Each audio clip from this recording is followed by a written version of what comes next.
Bonjour, ici Stéphanie Dionne de l'École branchée. On est à Claire 2018 et j'ai le bonheur, le privilège d'avoir Margarida Romero avec nous. Elle est directrice du laboratoire d'innovation et de numérique pour l'éducation. Bienvenue, Margarida. Merci Stéphanie, très contente d'être avec toi ici à Claire et au Labo Créatif. Ben oui, dis-moi, écoute, tu as fait la conférence d'ouverture hier. Je vais vouloir que tu nous parles de ce que tu as présenté. Puis en même temps, aujourd'hui, c'était la visite du laboratoire créatif. Tu sais, raconte-moi comment ça s'est passé. Qu'est-ce que tu as observé puis aimé voir? D'abord, j'ai adoré. On m'avait dit il faut venir à Claire. Ouais. Et ce sont tous des gens, des crinqués qui me disaient ça. Donc, je dis, il faut faire confiance à cette communauté. Et effectivement, ce matin, j'ai trouvé des projets très intéressants, mais ce que j'ai adoré, c'est de voir comment les élèves, ils étaient en confiance et on parlait avec eux comme si c'était des collègues. Ouais. Donc, l'effet de travailler dans une ambiance où il y a justement tous ces facteurs qui favorisent la co-créativité. Donc, la confiance, la marge à l'erreur, tous ces aspects, on sentait qu'ils ne se sentaient pas jugés, qu'ils se sentaient très confiants, qu'ils étaient totalement à l'aise avec la tolérance à l'ambiguïté. Ils expliquaient, nous on se lance à la piscine, peut-être qu'on ne sait pas qu'est-ce que ça va donner, mais on sait qu'on peut demander de l'aide. Donc on voyait vraiment que la démarche de co-créativité, elle est vraiment intégrée dans ce milieu. C'est vrai. Puis on voyait aussi la fierté dans les yeux des élèves qui présentaient ce qu'ils avaient fait, qui expliquaient, qui répondaient aux questions, effectivement, en toute liberté, simplicité aussi. Oui. C'est ce qu'on remarquait. Je pense qu'il y a comme une ambiance de travail et aussi des espaces. Une des choses qui m'a frappée, ça a été de voir comment les élèves peuvent également poser leurs projets, leurs prototypes qui vont évoluer. Ils mettent l'étiquette sur une boîte. Ça, c'est Sonia Fissé qui m'a fait remarquer. Elle m'a dit, Margarida, regarde là, dans les boîtes, dans les trouches de robotique, ils se mettent leur prénom. Parce que ça veut dire que tant qu'ils ne se considèrent pas que les projets finalisés, c'est juste là. Et donc, en fait, les boîtes sont à eux. Et je me dis, ça rejoint vraiment quelque chose sur lequel il y a beaucoup de discussions en ce moment, c'est le côté de l'espace, donc l'espace créatif, mais aussi comment la créativité a besoin d'un petit peu de ça. De temps. De pouvoir s'approprier un petit espace, de pouvoir s'approprier le matériel pendant un moment. Et la confiance, donc l'école fait confiance, les élèves se font confiance entre eux. Et ça, je trouve que c'est vraiment des éléments pour faire que par la suite, tous ces projets puissent émerger. Puis naître finalement d'eux.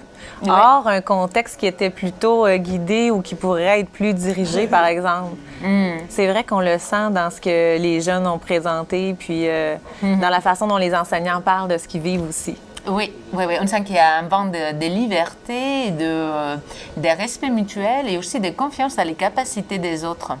Donc, on sent des élèves, même les tout petits, en fait, plus ou moins de timidité chez certains, mais ils vont parler ils se sentent, il y a ce sentiment d'auto-efficacité dont on parlait à la conférence d'ouverture, tant individuelle comme collective. Donc, ils savent qu'ils sont capables ensemble aussi, et qu'ils savent qu'ils peuvent prendre toute leur autonomie et à la fois demander de l'aide quand ils sont bloqués. Donc, c'est vraiment un environnement dans lequel ils peuvent vraiment pousser des idées au-delà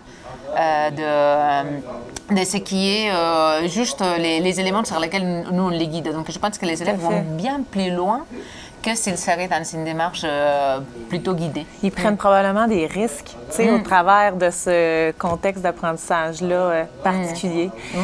Et Margarida, écoute, toi, tu as aussi enseigné comme professeur à l'Université Laval, à la Faculté des sciences de l'éducation, puis au travers aussi du travail que tu fais au laboratoire d'innovation qu'on peut appeler LIN. Oui.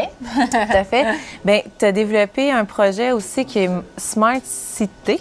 Oui, Smart City Maker. Smart City Maker. Ou Crée ta ville, ça c'est grâce à David Cohen et les collègues des Canopées. Ils ont dit, mais disons-le en français, crée ta ville. Crée ta ville, j'aime ça.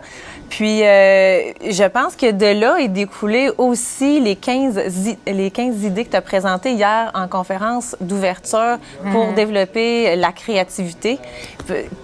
Qu'est-ce que tu aimerais, dans le fond, qu'est-ce que tu trouves qui est marquant dans ces 15 idées-là ou qui t'aurait le goût de partager à ceux qui n'ont pas eu le bonheur d'être là pour l'écouter?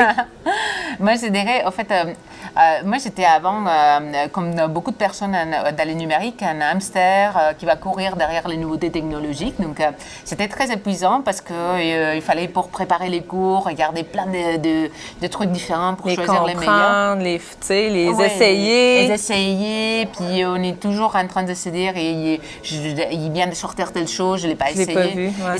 C'était type stressant. Après, on a des enfants, on n'a plus le temps d'être...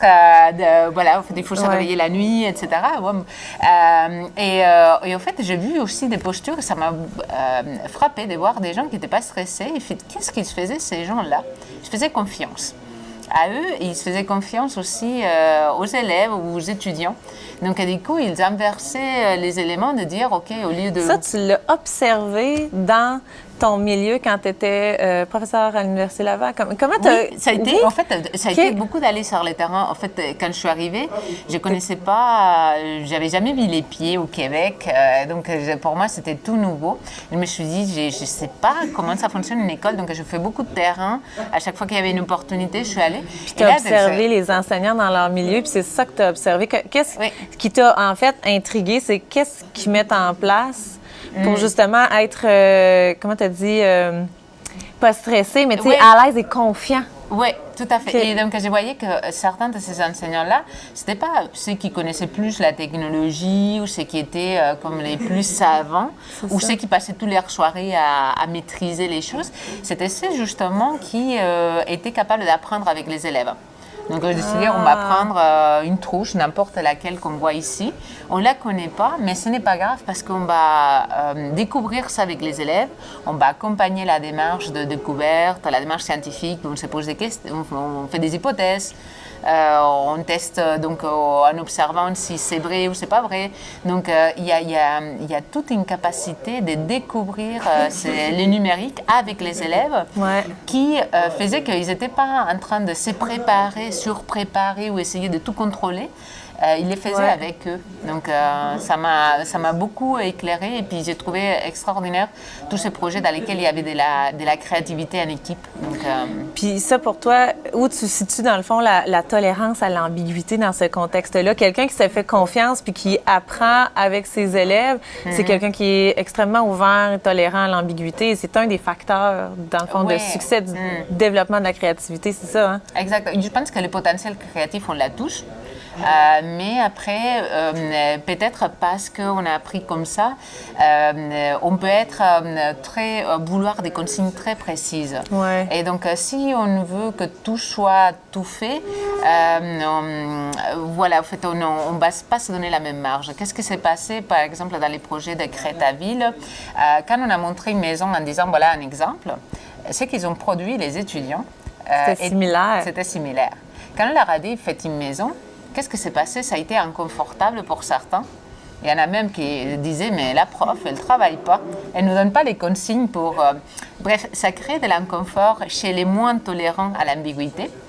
Mais ça fait que les productions étaient bien au-delà de ce que nous, on imaginait. Donc, je pense qu'il faudrait qu'on accompagne par le fait de développer la communauté, de dire on est ensemble, et puis si j'y arrive pas, je vais demander comment on peut créer les contextes pour que les gens puissent être plus tolérants à l'ambiguïté, et puis tolérer les erreurs, y arriver ensemble. C'est beau. C'est un bon constat à partager. Et merci beaucoup, Margarida, d'avoir partagé ce moment-là avec nous. Merci. Merci, Stéphanie.